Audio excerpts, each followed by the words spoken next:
right? This is a week 5. That's our video lecture 4 of Graduate Statistics, University of Cincinnati.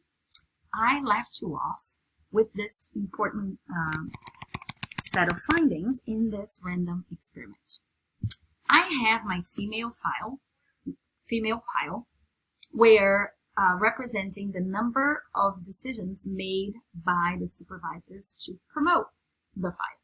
And that's 19, right? 19 out of the 24 for the female. Let's do this. Not for the female, it's 19 over 24, right? And let's call this variable f. You don't need to do this, by the way. This is just for us to figure out the numbers, to crunch the proportions. So 19 out of 24. Now, for males, we said 16 out of 24 were randomly picked as promote. So let's do that for male. 16 out of 24. Now let's see the difference in proportion just by random chance. And this is random. So the theoretical expectation should be that it would be exactly the same number of black and red cards in each pile because it's just random chance. We're kind of like tossing the coin, right? But this is not going to be exactly 0. So the proportion, which is our third variable, the proportion, the difference in proportion, will be equal to female or male minus female. And what we observe here only by chance, let's print the diff. What we observe here only by chance is a 12.5% difference, less than half of what the experiment showed. Now this is again just one attempt, so it's hard to know what is likely, what's not likely with one attempt, right? So again, let's stop and think about what just happened. We ran a random experiment. We created a simulated decision-making process that's fully random. And because we split the cards into the 2 piles completely randomly, what should we expect the value of our sample statistic, the difference in proportion of promotion decisions, to be?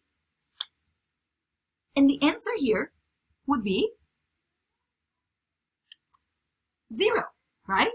If you're not thinking 0, go back and watch what the experiment was like, right? Completely random. So I would expect the same number of red and black cards in each pile, representing promotion and not promotion decisions. But we didn't get 0. We got, right?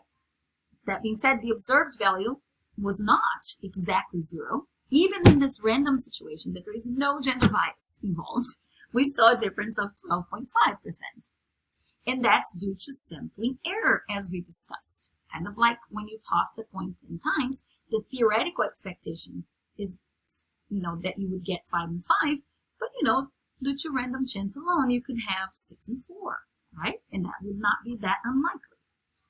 So we need to track what happens to determine what is plausible, because if I do this experiment just one time, I don't know what's plausible. I just know what happened in this one time, right?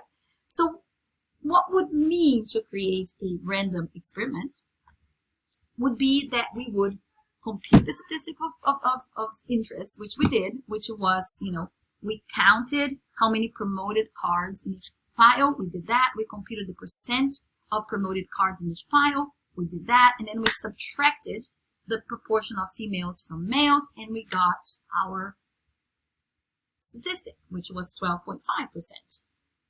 More promotions for females, actually, right? And then we repeat the steps 2 to 3, steps 2 to 3, many times. Imagine this experiment I've done. Let's do it a gazillion times, and then we keep track of the difference each time, and then we can compute the likelihood of observing 30%, right? And then we can estimate what's the likelihood, the probability of us seeing 30%, right? We can track down, okay, how many times 30% difference happened, right? Or a difference of 30 or more happened just by chance, okay?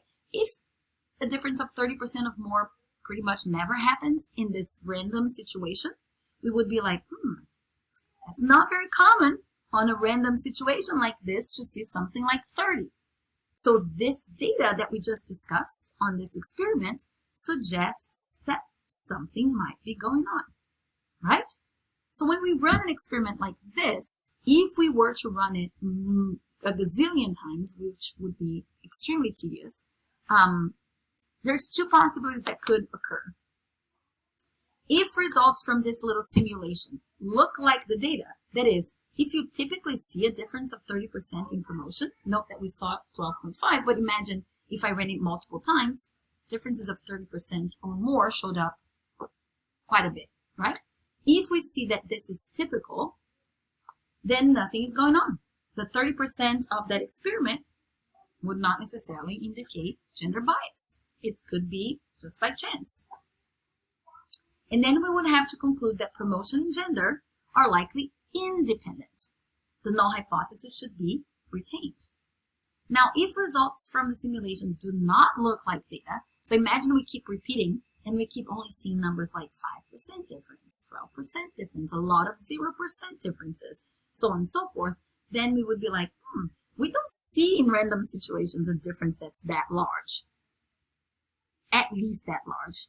So it would be like, it's not very typical to see that if nothing is going on. So we can make a guess that this is likely due to bias, right? It's not just random chance that that data set is showing that 30% difference. So, that is the process of inference, right? So in the end, we would have to run an experiment multiple times and then compute the probability of seeing the particular pattern in the data under these random conditions and make that decision about the null hypothesis. Now, of course, you must be asking yourself, that can't be the way people do this. How do we even get enough data to get a reliable impression of what's typical? Well, that's not how people go about it, but that is in principle what's behind a lot of the statistical techniques that we have. But what computers allow is that we do this through simulation. We can create a virtual hat with the cards and have the cards drawn randomly, even better than this, right?